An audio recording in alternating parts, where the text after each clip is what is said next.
صوم کی عبادت کی خصوصیت کیا ہے؟ یا ایھا الذین آمنوا کتب علیکم الصیام کما کتب علی الذین من قبلکم لعلکم تتقون، اے ایمان والو تم پر بھی روزہ فرض کیا گیا ہے جیسے کہ تم سے پہلے لوگوں پر کیا گیا تھا تاکہ تمہارے اندر تقویٰ پیدا ہو جائے۔ تقویٰ کسے کہتے ہیں؟ لفظی معنی ہے بچنا، گناہ سے بچنا، حرام کام سے بچنا، حرام چیز کھانے سے بچنا، حرام خوری سے بچنا، حرام کاری سے بچنا، یہ بچنا۔ وقا یقی کے معنی ہے بچانا، وقنا عذاب النار، ہم دعا مانگتے ہیں اے اللہ ہمیں آگ کے عذاب سے بچا لے۔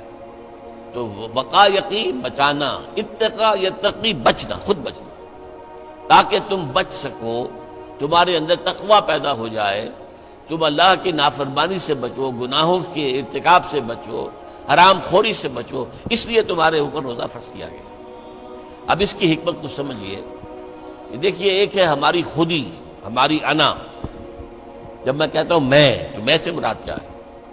یہ ہاتھ میرا ہے، یہ پاؤں میرے ہیں، یہ آنکھیں میری ہیں، یہ سر میرا ہے، یہ جسم، میں کون ہوں؟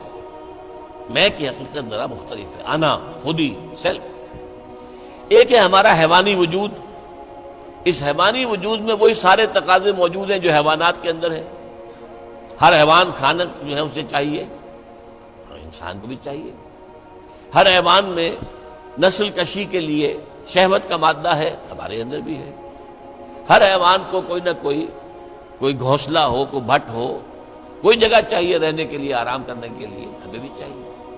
تو حیوانی تقاضے ہمارے جو ہمارے وجود کے اندر موجود ہیں، ان کے لیے کہا ہے، فرائیڈ نے لفظ استعمال کیا ایڈیا لیبیڈو۔ یہ ایڈیا لیبیڈو بہت منہ زور ہے۔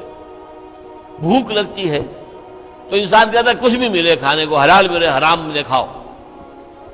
شہوت کا جذبہ جب جاگ اٹھتا ہے، برانگیختہ ہو جاتا ہے، تو پھر وہ تو چاہتا ہے تسکین ہونی چاہیے میری شہوت کی، جائز ناجائز، حلال حرام، صحیح غلط، سب چھوڑو اس کو۔ اس کے لیے کنٹرول پیدا کرنا، ضبط نفس، کہ آپ اپنے نفس پر کنٹرول کر سکیں، نفس آپ پر حاوی نہ ہو جائے، جو اس کا حکم دے، جو بھی وہ حکم دے آپ اس کی پیروی کریں، نہیں، نفس کو اپنے قابو میں رکھیں، اپنی مرضی کے مطابق اسے چلائیں۔ اس کی مثال ایسے ہی ہے کہ جیسے ایک گھوڑا ہے اور ایک سوار ہے اس پر۔ اب اگر گھوڑا منہ زور ہے، طاقتور ہے، اور سوار بیچارہ کمزور ہے تو کیا ہوگا؟ گھوڑا کہیں پٹک دے گا اس کو، کہیں کسی کھائی میں پھینکے گا یا کچھ اور کرے گا۔ لیکن اگر سوار بھی طاقتور ہے اور اس نے گھوڑے کو دبایا ہوا اپنے دونوں رانوں کے درمیان، گھوڑا محسوس کر رہا ہے کہ میرے اوپر جو بیٹھا ہے وہ جاندار ہے، تو پھر ظاہر بات ہے کہ اب یہ گھوڑا سوار کی مرضی کے مطابق چلے گا، ذرا سا اشارہ ہوگا ادھر مڑ جائے گا۔ اسی طرح ہمارا یہ نفس ہے، یہ حیوانی وجود جو ہے، یہ گھوڑے کے مانند ہے، اور ہماری انا یا ہماری خودی یا ہماری سیلف یہ اس پر سوار ہے۔ اگر سیلف کمزور ہے، گھوڑا طاقتور ہے، تو انسان کی ہلاکت، بربادی ہے، تباہی ہے۔ نفس حاکم ہو گیا، نفس سے ہمارا کہ ہم غلام بن گئے، تباہی اور بربادی ہوگی۔ ہاں اگر آپ کی انا مضبوط ہے، آپ کی خودی طاقتور ہے، آپ کی سیلف جو ہے اس کے اندر طاقت ہے، تو یہ حیوانی وجود اب آپ کے کام آئے گا۔ گھوڑا جیسے آپ کو آپ کی مرضی کے مطابق لے کر جائے گا، منزل تک پہنچائے گا، ایسے اس حیوانی وجود کو استعمال کر کے آپ نیکیاں کمائیں گے، خیرات حسنات، اللہ کو راضی کرنے کے لیے کام کریں گے۔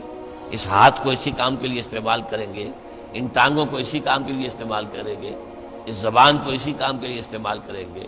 تو یہ ہے اگر آپ کا کنٹرول نفس پر ہے، اس کا نام ہے ضبط نفس۔ اور یہاں میں تھوڑا سا اشارہ کر دوں کہ ایک اور لفظ بھی آتا ہے، نفس کشی، نفس کو مار دینا۔ انگریزی میں اس کے لیے لفظ ہے سیلف اینیہیلیشن۔ ایک ضبط نفس ہے، سیلف کنٹرول، ایک نفس کشی ہے، سیلف اینیہیلیشن۔ یہ سیلف اینیہیلیشن اسلام میں پسندیدہ نہیں ہے۔ نفس کو کچلو مت، گھوڑے کو مارو نہیں، یہ تو کام کی شے ہے، بس گھوڑے پر قوت حاصل کرو، گھوڑے کو اپنے کنٹرول میں رکھو، ورنہ نفس کا بھی حق ہے۔ گھوڑے کو بھی دانا پانی ڈالتے ہو کہ نہیں؟ تمہارے نفس کا بھی حق ہے۔ وَإِنَّ لِنَفْسِكَ عَلَيْكَ حَقًّا وَإِنَّ لِزَوْجِكَ عَلَيْكَ حَقًّا وَإِنَّ لِزَوْرِكَ عَلَيْكَ حَقًّا۔ تم پر تمہارے اپنے نفس کا بھی حق ہے، تم پر تمہاری بیوی کا بھی حق ہے، تم پر تمہارے جو ملنے کے لیے لوگ آئیں، ملاقاتی ہوں، زیارت کرنے کا، ان کا بھی حق ہے۔ اس نفس کا بھی حق ہے، نفس کا بھی حق اسے ادا کرو، لیکن حلال، حرام نہیں۔ یہ حرام اور حلال کے فرق کے لیے ضبط کی ضرورت ہے، کنٹرول کر سکتے۔ اس کنٹرول کے لیے روزے کی ایک مشقت کہہ لیں یا مشق کہہ لیں، یہ مشق ہے کہ آپ نے سال میں یہ 30 دن یا 29 دن میں شدید بھوک کے باوجود حلال چیز بھی نہیں کھائی، کھانا موجود ہے، شدید پیاس ہے۔ فرض کیجئے کہ آپ عین دوپہر میں دفتر سے یا کہیں کالج سے آپ آئے ہیں اور گھر پہنچے ہیں تو شدید پیاس کی وجہ سے، جب وہ موسم آ جائے گا جون کا اور مئی کے روزے جو ہیں تو تب معلوم ہوگا کہ روزہ کہتے کسے ہیں۔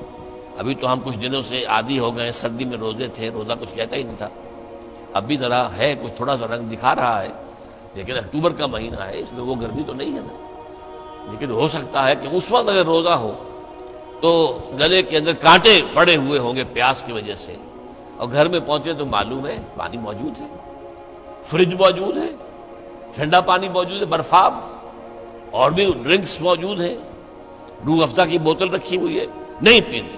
کیوں؟ اللہ کی اجازت نہیں۔ یہ مشق آپ 30 دن کریں گے تو اس سے توقع ہے کہ آپ کے اندر یہ صلاحیت پیدا ہو جائے کہ بقیہ 11 مہینے حرام تو نہ کھائیں، ایک مہینے حلال بھی نہیں کھایا اللہ کے حکم کی وجہ سے، تو حرام اللہ نے کیا ہے نا، اللہ کا حکم ہے۔ 11 مہینے یہ تقویٰ پیدا ہو جانا چاہیے، یہ طاقت تمہارے اندر پیدا ہونی چاہیے، یہ صلاحیت پیدا ہونی چاہیے کہ حرام میں منہ مت مارو، حرام سے اجتناب کرو۔ یہی وجہ دیکھیے، ذرا کڑوی بات آپ کو سنا رہا ہوں۔ فرض کیجئے عین روزے کی حالت میں آپ حرام کام کر رہے ہیں، کھانا تو نہیں کھا رہے، جھوٹ بول رہے ہیں تو حرام کام ہے، سودی کاروبار کر رہے ہیں حرام کام، رشوت لے رہے ہیں یا دے رہے ہیں حرام کام۔ عین روزے میں اگر یہ کام ہو رہا ہے تو پھر یہ روزہ بے معنی ہے۔ صرف کھانا پینا چھوڑ دیا تم نے، روزہ تو نہیں رکھا، یہ روزہ تو نہیں۔ حضور کی 2 حدیثیں آپ کو سنا رہا ہوں۔